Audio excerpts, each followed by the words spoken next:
जय हिंद दोस्तों। जिन भाइयों का कल डाउट थे वो सारे डाउट मैं आज सोल्यूशन उनका प्रोवाइड करा रहा हूं। अगर आपका भी कोई डाउट होता है आप इस वीडियो में कमेंट कर सकते हैं। यहाँ पे जो मैं कल एक अगली वीडियो लेके आऊँगा वहाँ पे आपके सारे डाउट क्लियर कर दिए जाएंगे। पहले मैं उन जो भाइयों ने कल मैं कमेंट किया था उनके सारे डाउट क्लियर करा रहा हूँ। और जिसमें हमारा पहला कमेंट क्या आया था कि thank you sir for support us. और ये इनका क्वेश्चन क्या है, भोपाल एआरओ में एनए वैकेंसी कितनी आती है। तो दोस्तों जो आपका भोपाल एआरओ है, जो भोपाल एआरओ का जडारो जबलपुर होता है, और एक जडारो में आपकी 150 से लेकर 200 वैकेंसियां आती हैं। तो यही मान चलना कि आपका जो एआरओ होता है उसी जबलपुर जडारो है उसी में आपका आ जाता है। और आपके जडारो में 150-200 वैकेंसी एनए की आपको वहाँ पे देखने को मिल जाएंगी वहाँ पे। और एक भाई का अगला क्वेश्चन था कि न्यू भर्ती कब आएगी सर। तो दोस्तों आपकी जो न्यू भर्ती आने वाली है यह आपकी नवंबर महीने में इसका आपका नोटिफिकेशन आ जाएगा। हाँ, लेकिन यह भर्ती कंप्लीट होते होते 2024 आपका चालू हो जाएगी। यानी यह आपकी जो भर्ती आएगी नवंबर में 2024 वाली होगी वहाँ पे। और एक भाई हमसे कमेंट कर रहे हैं कि आर्मी नर्सिंग असिस्टेंट की बुक लेनी है सर। तो भाई मैं यही कहूँगा, अगर आप आर्मी नर्सिंग असिस्टेंट की तैयारी कर रहे हैं तो मैं आपको खुद नोट्स प्रोवाइड करा रहा हूँ आर्मी एनए की, वो भी केवल 99 में। और इसमें सभी सब्जेक्ट के मान लो जितने भी आपके चैप्टर हैं सारे कवर किए गए। अगर आप ये तैयार कर लेते हैं तो आप कोई भी क्वेश्चन एग्जाम से बाहर नहीं जाएगा। मैं बस जितने नोट्स आपको प्रोवाइड करा रहा हूँ अभी से उनकी तैयारी करना स्टार्ट कर दीजिए और उन्हीं का बार बार रिविजन करिए। आप कोई भी क्वेश्चन एग्जाम से बाहर नहीं जाएगा और आपका जो एग्जाम है 100% है कि कंफर्म है कि निकल जाएगा वहाँ पे। और अगला क्वेश्चन आता है, एक भाई ने पूछा है सर मेरा कैरिंग एंगल का प्रॉब्लम है, प्लीज हेल्प मी। तो भाई अगर आपका कैरिंग एंगल का प्रॉब्लम होता है, क्या होता है कई लोगों को होता है हाथ जो एंगल होता है यानी हाथ थोड़ा टेढ़े हो जाते हैं, तो इसका भी सोल्यूशन है। बस इसका एक सोल्यूशन के लिए आपको करना है क्या होगा, जो आपके हड्डी के डॉक्टर होंगे अगल बगल आपको उनसे संपर्क करना है। वो आपको खुद ही मान लो 1-2 एक्सरसाइज भी बताएंगे आपको और कुछ आपको मेडिसिन भी प्रोवाइड करा देंगे। अगर आप वो एक्सरसाइज यूज करते हैं यानी आजमाते हैं तो आपको जो कैरिंग एंगल का पॉइंट आता है वो मेडिकल में नहीं आएगा और आपका मेडिकल में कोई पॉइंट नहीं बनेगा, मेडिकल आपका फिट वहाँ पे हो जाएगा। और एक लड़के कमेंट आया है तो सर रनिंग कॉम्पिटिशन कैसा रहेगा। तो भाई अब रनिंग कॉम्पिटिशन आपका आर्मी की भर्तियों में नॉर्मल हो गया है पहले की तुलना में। पहले क्या होता था कि एग्जाम पहले आर्मी का नहीं होता और जिस वजह से क्या होता था आप जब भी आर्मी की भर्ती देखने जाते थे वहाँ पे काफ़ी लड़के आपको देखने को मिल जाते थे। लेकिन प्रेजेंट टाइम पे क्या चल रहा है कि सबसे पहले आपका एग्जाम कर दिया गया और वहीं पे काफ़ी लड़का पहले छट जाता है। यानी कि अगर आप रनिंग कॉम्पिटिशन की बात करते हैं तो रनिंग कॉम्पिटिशन अब ज़्यादा नहीं वहाँ पे। अगर आपका टाइम 5:20 से लेकर 5:30 के बीच में आ रहा है तो आप ये मान चलो 100% है कि आपका रनिंग क्वालिफाई वहाँ पे हो जाएगा। और अगला कमेंट आता है यश कुमार पांडे का। यश कुमार पांडे जी पूछते हैं कि सर एनए और एनए वेटनरी में क्या डिफरेंस है। इन्होंने 3 क्वेश्चन पूछे, मैं तीनों को आंसर देने वाला हूं। पहले बता देता हूं कि एनए और एनए वेटनरी में क्या अंतर है। दोस्तों मैं इससे समझाता हूं कि अगर आप कभी देखते होंगे कि ट्रेडमैन की वैकेंसी निकलती है तो ट्रेडमैन में क्या होता है कई सारी पोस्टें होती हैं। जैसे आपका मान लो कारपेंटर भी हो गया, बार भी हो गया, कुक भी होता है, ऐसे कई सारे ट्रेडमैन की वैकेंसी निकलती हैं। और उसी हिसाब से क्या होता है जो आपकी एनए की वैकेंसी आती है, एक इसमें एनए होती है एक वेटनरी होती है।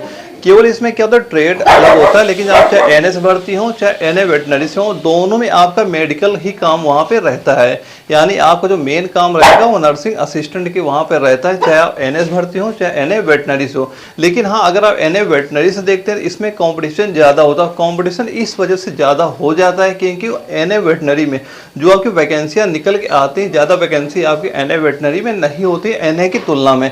इस वजह से क्या होता है जो एनए वेटनरी है आपकी उसमें कॉम्पिटिशन ज़्यादा रहता है और उसमें चांस कब है कि आप एनए वेटनरी में सिलेक्शन होगा। और मैं यही सजेशन दूंगा कि आप एनए वेटनरी की जगह आप एनए में फॉर्म अप्लाई करिए, यहाँ पे आपके ज़्यादा चांस रहेंगे कि आपका सिलेक्शन वहाँ पे हो जाए। और इनका एक अगला क्वेश्चन आता है सर जी एडिशनल में बायोलॉजी लेकर क्या हम एनए के लिए अप्लाई कर सकते हैं। अगर आप बायोलॉजी सब्जेक्ट मान लो एडिशनल में भी ले रखा है तो आप जो एनए की हमारी वैकेंसियाँ आती है उसमें आप बहुत ही आसानी से अप्लाई कर सकते हैं, आपको कोई दिक्कत नहीं होने वाली वहाँ पे। और इनका एक अगला क्वेश्चन आता है कि एनए वाले क्या एसीसी दे सकते हैं। बिल्कुल भाई, आप आर्मी के किसी भी ट्रेड से आप भर्ती हो, चाहे आप ट्रेडमैन से हुए हो चाहे जीडी से हुए हो चाहे टेक्निकल चाहे क्लर्क चाहे एनएस भर्ती हुए हो, तो आप एसीसी का एग्जाम वहाँ पे दे सकते हैं। लेकिन हाँ एसीसी एग्जाम देने के लिए आपको 12वीं पास होना चाहिए। अगर आप 12वीं पास हैं तो एसीसी का एग्जाम बहुत ही आसानी से वहाँ आप दे सकते हैं, इसमें आपको कोई दिक्कत नहीं होने वाली, आप चाहे किसी भी ट्रेड से क्यों ना भर्ती हुए हों आप। और यहाँ एक भाई ने और कमेंट किया है कि सर मेरे पास मान लो एडिशनल बायो सब्जेक्ट है, क्या हम टेक्निकल में फॉर्म भर सकते हैं? दोस्तों मैं बता दूं, टेक्निकल में आपकी 2 वैकेंसियाँ होती हैं, एक तुम्हारी टेक्निकल की होगी, एक हमारी नर्सिंग असिस्टेंट की होती है।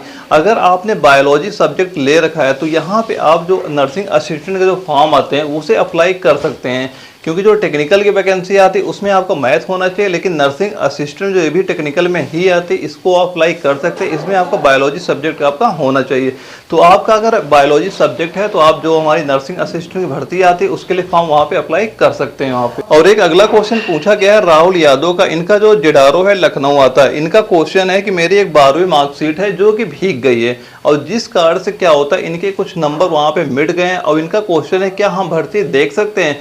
तो दोस्तों मैं आपको यही कहना चाहूँगा कि अगर आपकी मार्कशीट पानी में भीग जाती है, किसी वजह से गीली हो गई है, तो उसमें अगर आपके जो नंबर होते हैं वो मिट गए हैं या कम उसमें दिख रहे हैं, तो दोस्तों आपको वहाँ पे दिक्कत होगी। जब आपका वेरिफिकेशन डॉक्यूमेंट होगा तो वहाँ पे आपको दिक्कत हो सकती है। तो दोस्तों इसका एक ही सोल्यूशन है कि आपका जो भी, अगर इनका लखनऊ जिडारो आता है तो आपका जो इलाहाबाद बोर्ड है वहाँ पे आपको जाना है और आपकी जो मार्कशीट है उसकी डुप्लीकेट कॉपी निकलवा लेनी है। इस कॉपी निकलवाने में आपको 15 से लेकर 1 महीने का टाइम लग जाएगा, लेकिन हाँ ये रहता है कि बाद में आपको कोई दिक्कत नहीं होगी। तो मेरा सजेशन यही है कि आप अभी जाके इलाहाबाद बोर्ड जाके अपनी जो हाई मान लो इंटर की मार्कशीट है उसे निकलवा सकते हैं, जो भी मार्कशीट आपकी गीली हो गई हो वहाँ पे। और एक अगला कमेंट और आता है कि आर्मी नर्सिंग असिस्टेंट जो भर्ती आने वाली है कब आएगी? दोस्तों इसका मैंने पहले ही बता चुका कि जो आपके एनए के हो चाहे अग्निवीर के हो, दोनों वैकेंसियां आपकी नवंबर महीने में आ जाएंगी, लेकिन ये भर्ती कंप्लीट होते होते आपको 2024 लागू हो जाएगा।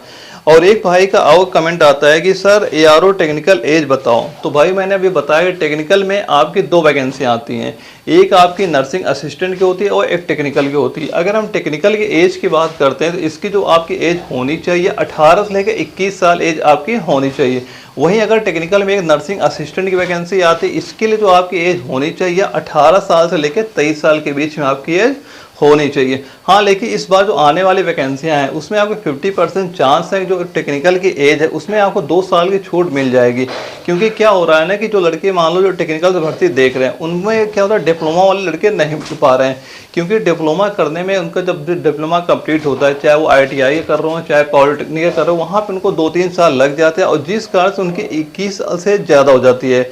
और जिस वजह से क्या हो रहा है कि डिप्लोमा वाले लड़के आर्मी वालों को नहीं मिल रहे हैं, इस वजह से चांस है कि आपकी जो आने वाली वैकेंसियां हैं उसमें जो टेक्निकल की एज है आपकी 18 साल से 23 साल होने के पूरे चांस हैं उसमें। और एक अगला कमेंट आता है कि नर्सिंग असिस्टेंट लखनऊ जिडारो की जो फाइनल रिजल्ट है वो कब तक आएगा? तो दोस्तों अभी क्या हो रहा है, जो ट्रेनिंग सेंटर लखनऊ का है वहाँ पे ऑलरेडी लड़के ट्रेनिंग कर रहे हैं। इनकी जो कसम है दिसंबर महीने में है, तो अगर आपने एग्जाम अपना दे चुका, आपका फिजिकल मेडिकल पूरा कंप्लीट हो चुका है, तो आपका रिजल्ट है ये मान चलना है अक्टूबर महीने में आपका रिजल्ट आ जाएगा। और जो आपका डॉक्यूमेंट वेरिफिकेशन होगा ये अभी आपका नवंबर महीने तक करा दिया जाएगा और सारे लड़के आपको दिसंबर महीने में ट्रेनिंग के लिए वहाँ पे भेज दिए जाएंगे।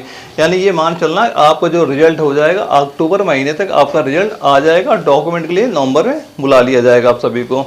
और इसके बाद एक अगला क्वेश्चन आता है विजय कुमार का, ये पूछ रहे सर हम दानापुर जिडारो से हैं और एनए का एग्जाम में 41 क्वेश्चन सही करके आए हैं और 9 क्वेश्चन हमने अनअटेम्प्ट किया है, क्या मेरा मुजफ्फरपुर से है और क्या मेरा सिलेक्शन हो पाएगा?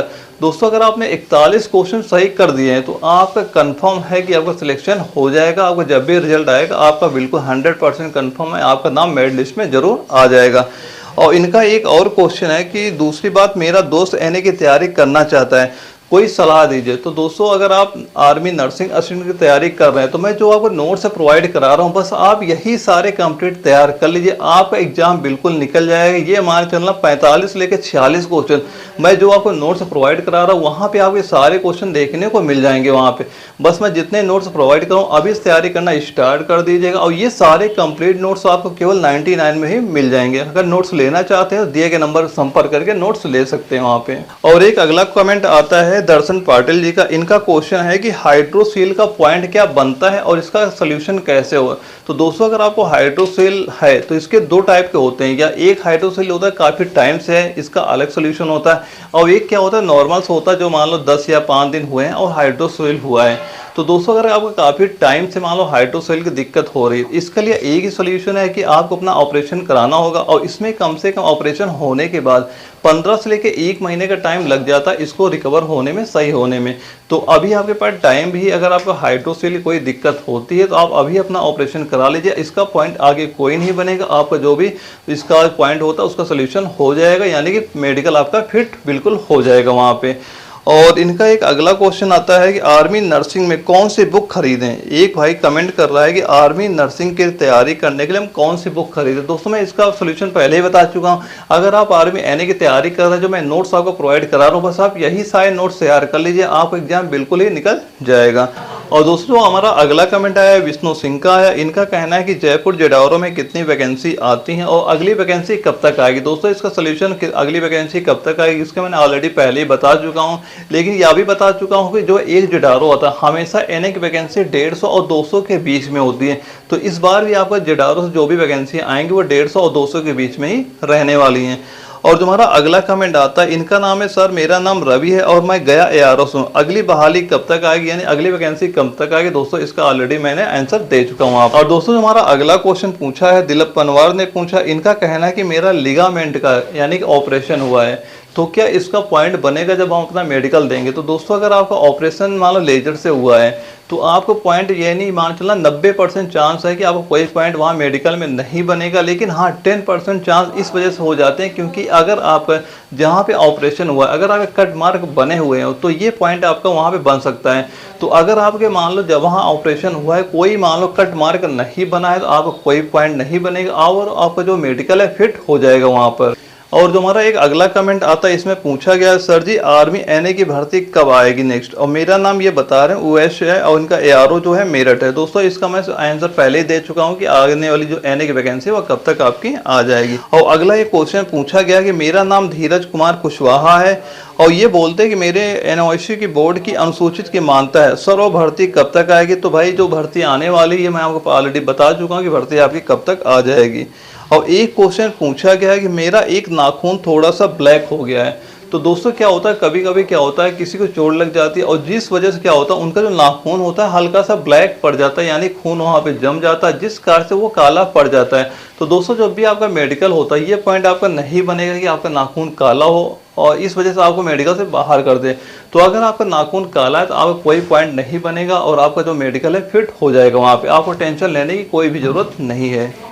और एक भाई ने कमेंट किया कि सर मेरे हाथ पर नेम लिखा है, यानी नेम लिखा है मैं टैटू बनाया हो, तो क्या इससे कोई दिक्कत होगी। दोस्तों अगर आपके हाथ में टैटू बना हुआ तो आप मेडिकल जब देने जाएंगे वहाँ पे आपको इसका एक पॉइंट दे दिया जाएगा। तो दोस्तों इसका एक ही सोल्यूशन है कि आप इसका लेजर के द्वारा अपना जो टैटू वो हटवा लीजिए, इस बड़ी आसानी से हट जाता है, इसमें कोई दिक्कत भी आपको नहीं होगी और आपका हटने के बाद मेडिकल में कोई दिक्कत नहीं होगी। अगर आप टैटू लेके मेडिकल देने जाते हैं तो ये मान चलना आपको प्रॉब्लम क्रिएट होगा और उसका एक पॉइंट मेडिकल में बन जाएगा आपका। और एक भाई का और कमेंट आया, इनका नाम है दे रहे हैं कि महेश पथारा और इनका एआरओ जो है औरंगाबाद। ये कह रहे हैं सर आपकी क्लास से मेरा सिलेक्शन हो गया। तो दोस्तों इस बार क्या हुआ कई भाइयों ऐसे हैं जिनका सिलेक्शन हुआ जो नोट्स तैयार करें। अगर आप भी चाहते हैं कि मेरा सिलेक्शन हो जाए तो मैं जो नोट्स प्रोवाइड करा रहा हूँ आप इन्हें तैयार करके जाना एग्जाम दिन, आपका कन्फर्म है कि सिलेक्शन आपको वहाँ पे हो जाएगा।